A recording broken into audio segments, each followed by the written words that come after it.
একদিন মাওলানা রুমি রহমাতুল্লাহ আলাইহি শাহী জাকজমকের সাথে লোকজন নিয়ে কোথাও যাচ্ছিলেন। পথিমধ্যে শামস তাবরিজি রহমাতুল্লাহ আলাইহি সম্মুখে অগ্রসর হয়ে জিজ্ঞেস করলেন, সাধ্য সাধনা জ্ঞান বিজ্ঞান অর্জনের উদ্দেশ্য কি? মাওলানা রুমি রহমাতুল্লাহ আলাইহি উত্তর দিলেন, শরীয়তের বিধিবিধান আহকাম আরকান সম্পর্কে পূর্ণ জ্ঞান লাভ করা। শামস তাবরিজি রহমাতুল্লাহ আলাইহি বললেন, না না, উদ্দেশ্য এই যে যার সম্পর্কে জ্ঞান অর্জন করা হচ্ছে তার সান্নিধ্যে উপস্থিত হওয়া।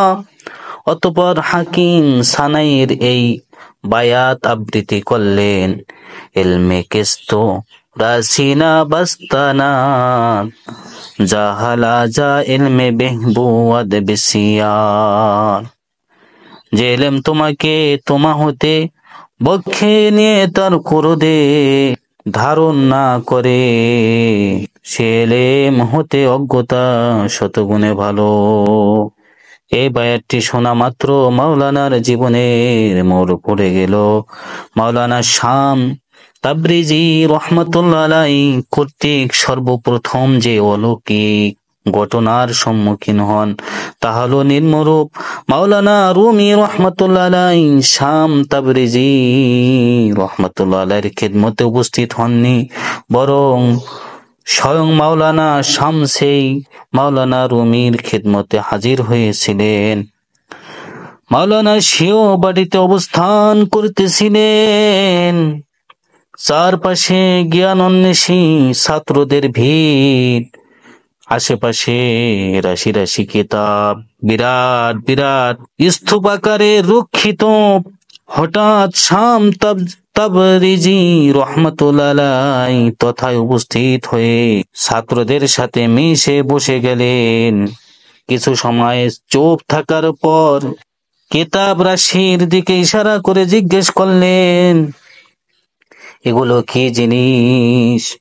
মাওলানা রুমি রহমাতুল্লাহ আলাইহি উত্তর করলেন, এ হলো ওই বস্তু যা তুমি জানো না। এ কথা বলার সাথে সাথেই কিতাব সময়ে আগুন লেগে ধাউ ধাউ করে জ্বলে উঠলো। মাওলানা হতবাক হয়ে শামসকে জিজ্ঞেস করলেন, এ কি ব্যাপার? শামস উত্তর দিলেন, এ হলো ওই ব্যাপার যা তুমি জানো না। অন্য আর একটি বর্ণনা আছে যে একদিন মাওলানা রুমি রহমাতুল্লাহ আলাইহি একটি হাউজের কিনারায় বসে আছেন, সম্মুখে কতগুলো কিতাব রক্ষিত ছিল। হযরত শামস তাবরিজি রহমাতুল্লাহ আলাইহি বলেন, এগুলো কি?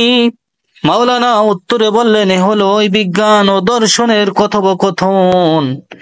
এগুলোতে তোমার কি মতলব? হযরত শামস তাবরিজি রহমাতুল্লাহ কথা শোনা মাত্র হঠাৎ কিতাবগুলোকে হাউজের মধ্যে নিক্ষেপ করে দিলেন। তাতে মাওলানা রুমির অন্তরে ভীষণ আঘাত লাগলো। হযরত শামস রহমাতুল্লাহ আলাইহিকে সম্বোধন করে মাওলানা বললেন, ওহে দরবেশ, তুমি এমন সম্পদ বিনষ্ট করেছো যা এখন আর কোথায় পাওয়া যাবে না। এ কিতাবগুলোতে জ্ঞান বিজ্ঞানের এমন সূক্ষ্ম তত্ত্ব লিপিবদ্ধ ছিল যার বিনিময় দুষ্প্রাপ্য।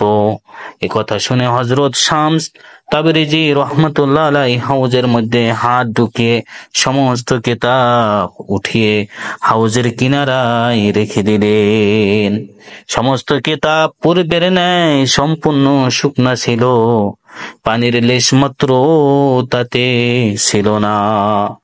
ইয়াতে মাওলানা রুমি রহমাতুল্লাহ আলাইহি খুব আশ্চর্য হলেন।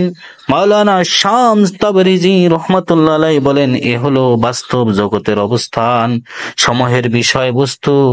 তুমি তা কি বুঝবে? অতএব মাওলানা শামস রুমি রহমাতুল্লাহ আলাইহিকে বললেন যে তুমি এই জগতের